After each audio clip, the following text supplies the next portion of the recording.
नमस्कार, मैं हूँ रक्षिता मिश्रा। स्वागत है आपका वेकअप इंडिया में। आज बीजेपी की स्थापना के 48 साल पूरे हो गए हैं। इन 48 सालों में कैसे भाजपा ने 2 से 301 सीटों तक का सफर पार किया है, आइए जाने भगवा पार्टी के सफर की 10 बड़ी बातें। यूं तो भारतीय जनता पार्टी की स्थापना 6 अप्रैल 1980 को हुई, लेकिन देश की सत्तारूढ़ पार्टी ने 1951 से लेकर 1980 तक भारतीय जनसंघ और जनता पार्टी के रूप में भी अपने सफर को पूरा किया था। भगवा पार्टी ने अपने इस यात्रा में कई उतार चढ़ाव देखे हैं। 2 सीटों वाली पार्टी 2014 और 2019 में प्रचंड बहुमत के साथ अपनी सरकार बनाने में सफल रही।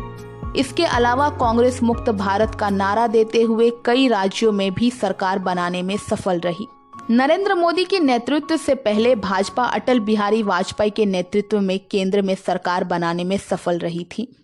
हालांकि उन्होंने गठबंधन की सरकार चलाई। हालांकि उनका मानना था कि एक दिन उनकी पार्टी अपने दम पर देश की सत्ता में आएगी। जनता पार्टी से अलग होकर 6 अप्रैल 1980 को बीजेपी की स्थापना की गई थी। भगवा पार्टी ने अपनी विचारधारा में हिंदुत्व को अहम स्थान दिया और राम मंदिर आंदोलन की अगुवाई किया। अटल बिहारी वाजपेयी भगवा पार्टी के पहले अध्यक्ष बने थे। भाजपा की विचारधारा जनता पार्टी से अधिक जनसंघ से मेल खाती थी। इसकी स्थापना श्याम प्रसाद मुखर्जी ने 1951 में की थी। इसका चुनाव चिन्ह दीपक छाप था। भाजपा के इस ऐतिहासिक सफर में नेताओं की कई जोड़ियों ने अहम भूमिका निभाई है। जनसंघ काल में डॉक्टर श्याम प्रसाद मुखर्जी और पंडित दीनदयाल उपाध्याय की जोड़ी ने संगठन के लिए खूब पसीना बहाया। इसके बाद बीजेपी की शुरुआती दिनों में अटल बिहारी वाजपेयी और लाल कृष्ण आडवाणी की जोड़ी सदैव सुर्खियों में रहती थी। आज के इस दौर में नरेंद्र मोदी और अमित शाह की जोड़ी सुपरहिट मानी जाती है। बीजेपी को अपने पहले चुनाव 1984 में कुछ खास सफलता नहीं मिली थी। इस चुनाव में सिर्फ 2 सांसद चुनाव जीत सके थे। आपको बता दें कि इसी साल इंदिरा गांधी की हत्या कर दी गई थी और पूरे देश में सिख नरसंहार हुआ था। लाल कृष्ण आडवाणी ने सोमनाथ से लेकर अयोध्या तक की रथ यात्रा की। आडवाणी ने मंडल की राजनीति की काट में हिंदुत्व को खूब धार दिया।